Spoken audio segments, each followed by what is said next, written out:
दीर्घ 10 मास भितर मांगार स्वास्थ्य विभाग विकास करने मांगार प्रत्येक व्यक्ति केमती स्वास्थ्य लगी असुविधा न हो से परिप्रेक्षी में भारत सरकार एवं राज्य सरकार योजना रे आयुष्मान आरोग्य गृह जोटा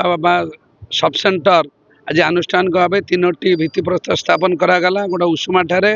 गोटा गोकन ठारे यहाँ जलसरपुर पंचायतर कानपुर ठारे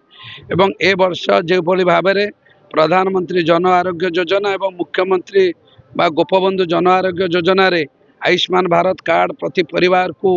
बंटन करा जाउछि एवं सेही परिप्रेक्षी प्रति पंचायत रे स्वास्थ्य सेवार भित्तिभूमि विकास करने आज आयुष्मान आरोग्य गृहर शुभ शिलान्यास करा जायछि। हम आशा करुछु प्रत्येक पंचायत रे एभଳି एक गृह हम किछि पंचायत रही एवं किछि पंचायत रे मुदा पाखापाखि 20टी आयुष्मान आरोग्य गृहर भित्तिप्रस्तर स्थापन आम कर सारूँ। खूब 2-4-6 मास भितर प्रत्येक पंचायत रे आमर जो